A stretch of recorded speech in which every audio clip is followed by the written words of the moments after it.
Hi folks, this is Alex from My Friend the Reader. I'm doing a review today of The Ministry of Utmost Happiness by Arundhati Roy. I think on BookTube there's a wide range of approaches in terms of doing book reviews. Most people just do end of month wrap-ups, which I will plan to do either towards the end of April or possibly in early May. But I decided that I might as well throw in one book review. There are other BookTube channels that do these reviews much more religiously than I do. The one I would recommend is Jennifer from Insert Literary Pun here. It's a great channel. She does very insightful, detailed, and eloquent book reviews. Much more eloquent than I'm able sometimes to describe my feelings or criticisms of books. So it's a good starting point. I did want to do though a review of Arundhati Roy's The Ministry of Utmost Happiness, and I'll give you a context as to why. As most people probably know, Roy is a super well regarded author of fiction. Prior to this, though, she'd only written one novel, and that was The God of Small Things in the late 1990s that actually ended up winning the Man Booker Prize. And it is a beloved book. The amount of people you talk to who fell in love with it, that was an incredibly special book, is quite wide. I think it sold 2-3 million copies around the world, which in terms of literary fiction is huge. And since then, she's mostly been doing political activism and political writing. The breadth of knowledge or understanding that she brings to various issues is beyond what most authors usually bring. So when it was announced a couple of years ago that she was finally releasing a second book entitled The Ministry of Utmost Happiness, which is another beautiful title, you can imagine there was very high expectations. The reaction, though, to the release of The God of Small Things was mixed. It had some positive reviews from the likes of Laura Miller, who's I think she wrote it in The Atlantic, or she wrote it somewhere. She's the the book editor at Slate magazine, used to be at Salon, one of my favorite reviewers. And then there were some much harsher criticisms. I think, again, there was a review, it may have been The Atlantic, getting it confused, it will all be underneath linked, that was less generous. In terms of readers, I think similar kinds of reactions, people who love it and people who hate it, or have given up on it. Maybe less hate and more sense of it's too daunting. And to be honest, even though I attempted to read the Man Booker long list last year, which included Roy's book, I avoided it partially because I had heard it was very difficult, and I actually lent it to a friend first, and I figured I was going to get back to it at some point, so no worries in terms of getting to it. Eventually I got coaxed by a friend who said it was brilliant, and she got to the end of the book and kept on reading the acknowledgments because she didn't want to end. I didn't want the book to end. And I have to say, after finally picking it up, I agree. I think it's a brilliant book, and I'll get into that in a second. I'm going to give a bit of a summary. There really isn't going to be spoilers. The book isn't a whodunit, but I'll give you some of the context. In many respects, and I think might be one of the reasons people aren't as adoring of it, there's two books going on. The first third of the book, the first 25 to 30% of the book, follows a character named Anjum, who is Hijra. She was born with both female and male genitalia. Her family her mother kept that a secret for years, raised her as a boy, and eventually when it was discovered, it created familial conflict, and then Anjum, who has a different name as a boy, begins to identify as a female and leaves her family, lives with other people like her, until for many years becomes quite famous, a vocal advocate for hijras in India, specifically in Delhi, which is where she lives. And then at one point she goes off to Gujarat, which, if people know some about Indian history. There was a massacre that happens in 2002 after the death of some Hindu worshippers.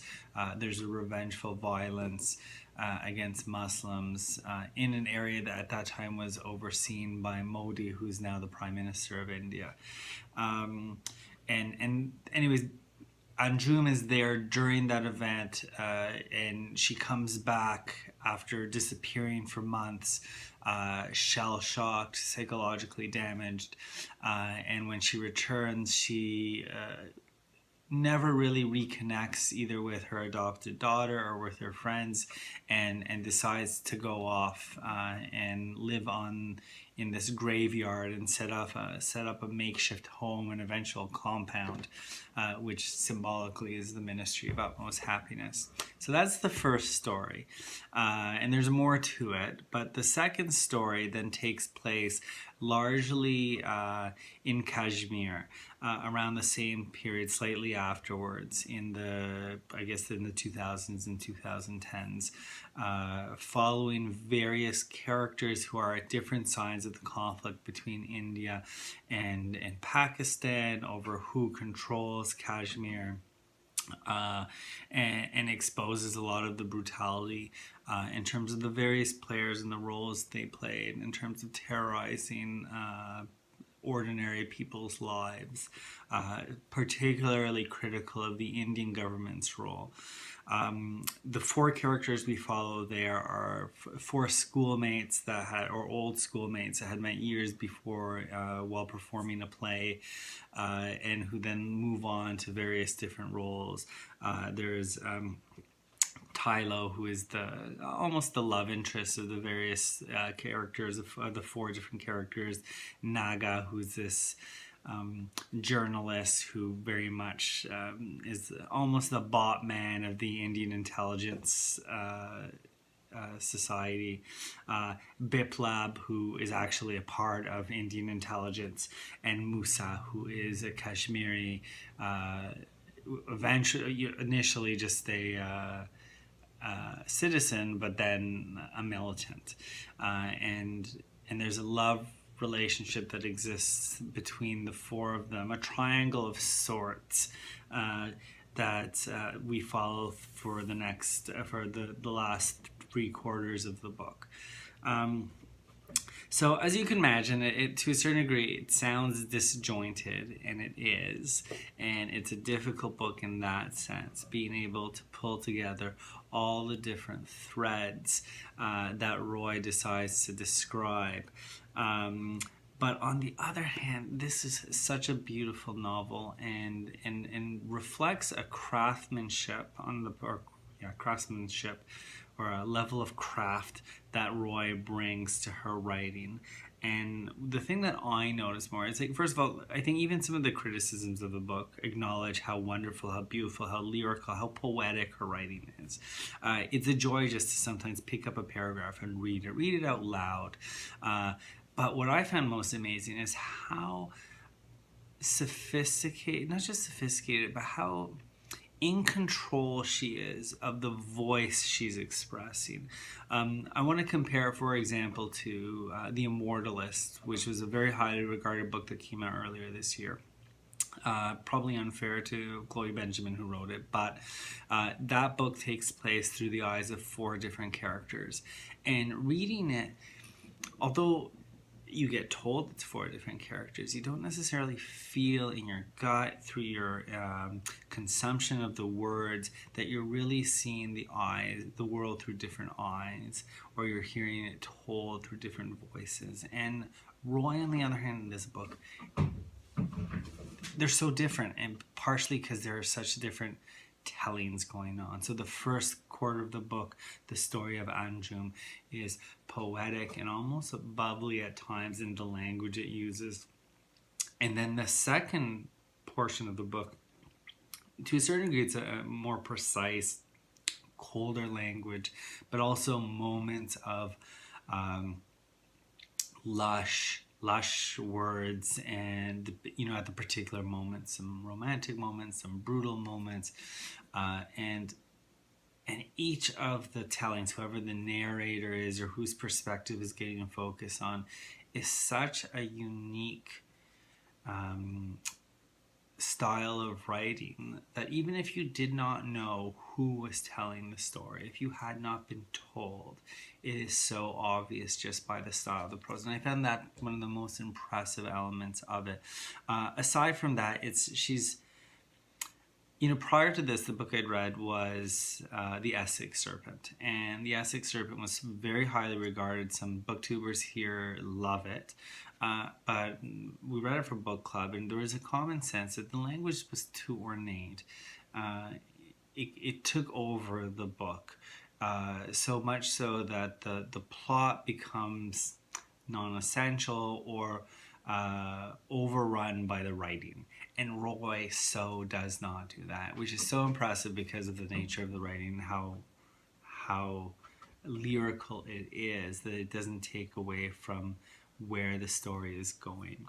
I do want to take on some of the criticisms, though, because I think people do have some legitimate criticisms and then some criticisms that I would disagree with. Now, the book is a political book. It takes place in a political context, and I'm someone who's quite political, probably feels more comfortable in that terrain. Nonetheless, this is an important story, and to ignore the politics of the region because one doesn't want to engage with those particular politics or politics in general, I think means that you're missing out on one of the best mechanisms to learn about an important event or another people, which is literature. There's an interview, and I'm going to link it below, that Roy just did actually a couple of days ago for The Intercept with Jeremy Scahill, where her comment, it was a beautiful phrasing where she says, we have breathed this for the last 20 years. This is all we have known, specifically the Kashmiri conflict. And for her to have not delved into it would have been a mistake. She had to talk about it. She had to talk about the Gujarat travesty that happened, tragedy. These were elements of her, I guess at this point, if she has breathed it, her body that needed to be told. I think that is vital to Indian literature, and all the great works of literature that have come out of India have turned their attention to these moments. So as important as the emergency in the 1970s plays out in Midnight's Children or Rohinton Mysteries' A Fine Balance, for Roy to have avoided the conflicts of her time would have been taking something away from the literature that had to be written. So in that sense, I'm less sympathetic to that kind of criticism. Roy writes in such a way, though, that can be off-putting. I understand that she describes political characters through metaphors, through different names, and if you aren't familiar with Indian politics or political culture, it could be confusing. And to a certain degree, I would recommend people have a Wikipedia. Laura Miller, in the podcast that she did, there's an audiobook club podcast put out by Slate, which is great. I'm going to put the link below, but they specifically talk about this. And she said, look, I had my Wikipedia page open just to be able to contextualize some of the descriptions that Roy has. And I would recommend that as well. The other issue that I think, and this is from Westerners, like we live either in Canada, myself, I live in Canada, but I'm quite familiar with the political cultures of the United States and the United Kingdom. So when I read a book that takes place in those political contexts, where we're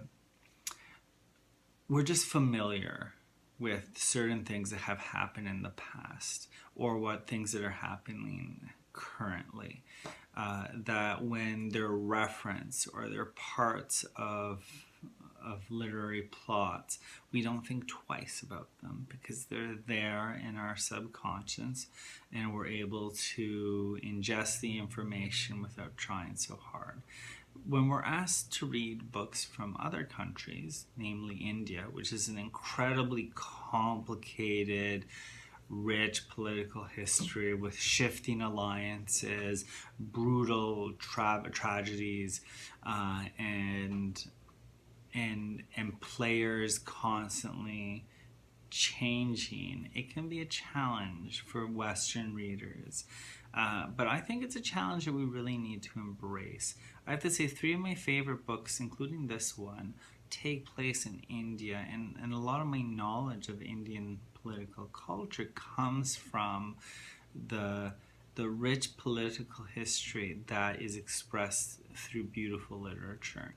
And I think more people need to take that chance, and I would do so maybe not necessarily with this book. This might not be the starting point, but I think it's worth it to embrace that.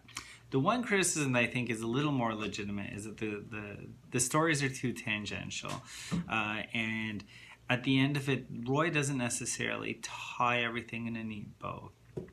And seeing the connection between Anjum's story at the beginning and then the story that takes place around or orbits around Kashmir don't fit in quite nicely. But I think that's partly intentional.